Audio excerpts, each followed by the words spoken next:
artist and an illustrator, and I find all my inspiration in animals and nature.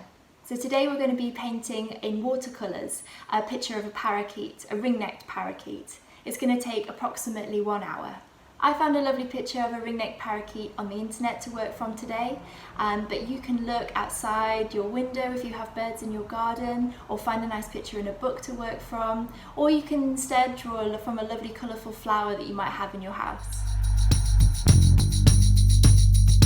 Before I paint anything, I always take a really good long hard look at what it is that I'm painting in order to pick out the right colour palette for my picture. So I select all the paints that I'm going to need and I place them in little blobs in my mixing palette and make sure I have all the colours I need to get started. It's really important that you have one of these white clear mixing palettes. It's important that it's white so you get to see actually how your paint's going to apply to the paper. I always keep a little square of watercolor paper just to test my paints on, and a little squodge of tissue. It's really helpful just to dry off any excess water and dab away any paint that you don't need on your paper. So now for your brushes. I often have a variety of different size brushes on hand because sometimes you'll need something much bigger to apply paint to a large surface area, but then it's always good to have a really small brush as well so you can get all of those lovely little details. It's important to use actual watercolour paper for your paintings. If you use anything less, your paper often goes a bit crinkly, but this is really absorbent and it's textured, so it will gather all of the paint and keep it in the right place. So I think we're probably ready to start painting now. So I'm going to start just sketching out the bird very, very lightly. And I don't want to do too many pencil marks because when you paint over your pencil marks in watercolour you can't rub them out, so it's best to just be really delicate with them and just put a few marks in the areas where you need to know. So just the edges of the shoulders, maybe where the tips of the wings are, maybe where the branch is, where the bird's sitting, and then just the end of the tail feathers there. And then I'm going to take my thinnest brush and make it a little bit wet, and then just make up the first green.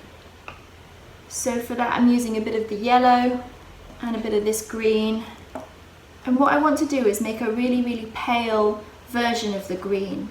So I'm just going to use this green to outline my painting. So I'm going to need a bit more white in there, I think. So I'm going to start just by outlining the bird very faintly with my watercolour. Okay, so you can see here that I've just done very lightly just the outline of the green of the parrot there. And those are the guidelines that are going to help me know where to put the rest of the watercolour. So now I'm just going to outline the beak. And they've got a lovely bright sort of pinky red beak, so I'm going to make up a nice pinky red. When you mix the colours, always test, make sure they're the right colour before you put them on your painting. Again, just going to mark out where that beak is. And then what I'm going to do is I'm going to take my bigger brush and I'm going to mix up a different green, and I'm going to start to fill in some of the areas where the feathers are the brightest on the bird. And just add a lot of water to make sure it all looks like a nice even gradient. Make sure you leave areas of white as well, where the highlights or the light shining on the bird. How I've loosely started mapping out the watercolours there in the different areas with lots of water to make sure they blend smoothly. I'm going to start to add a bit of yellow now into that green just to mix it up a little bit, because the bird has yellow feathers almost peeking out in between the green. And you can use your water to mix the yellow and green together. If you just apply water, it'll mix together on the paper. What I'm going to do is use the tiny brush with a little bit of pure black, because this little bird has a really black eye. I'm just going to map out where that eye is. So I always do a cross check, and I make sure, is the eye lined up to the beak? Where is it in relation to the rest of the features of the head? Just cross check your proportions before you put the eye in. So around the eye, the parakeet has a red ring. If you don't want your colours to run in different areas, it's a good idea to have a drier brush than you usually use. So I often take all the water off my brush before doing really delicate, intricate areas. Okay, now we're going to work more into the beak because it's a lot more vivid than I've got here. So mix up a nice vivid red. And if you want the colours to be more vivid, you can use a slightly less water. Can you see there? I've left a little highlight at the top of the beak, just where the light's hitting it. So I can see my little bird actually has a little bit of blue and a little bit of pink in the area around its neck. So I'm going to add that in now. And we just want to blend it with the colours that are already on the paper. So you can do that using just plain water. Can you see that where I've added the blue there? Yeah.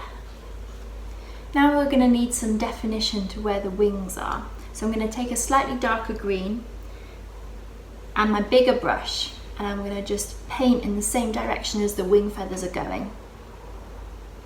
And pick out some of the darker areas in the breast feathers of the bird. Can you see now there's just a little bit more definition in the feathers. Now going back to the thin brush, we're going to paint the parakeet's feet in. So for that I'm going to need a little of the light brown, and we're just going to, like we did before, just lightly sketch where the feet are going to be.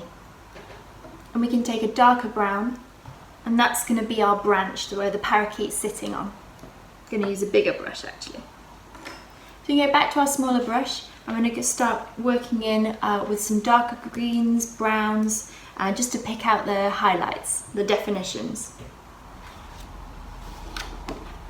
Can you see there, just to show the definition of the feathers? And then we're going to take a really dark bit of paint and we're going to draw the actual ring for the ring-necked parakeet. Then back to the big brush, lots of nice green. And we're going to fill in those tail feathers. So now for the last part, I'm going to make myself a darker green, and I'm just going to work into the areas where the light is not hitting the bird. So where the wings meet the body, just by the feet, just to get a nice bit of a sense of three-dimensionality. And back to the small brush, just to get the very fine details on the feet. And we're almost done. So we're just about finished now. You can see it's a nice, friendly, colourful parakeet. So I've got a variety of different marks in there using a dry brush and a wet brush, and I'm feeling quite happy with it. I'm feeling quite calm and relaxed.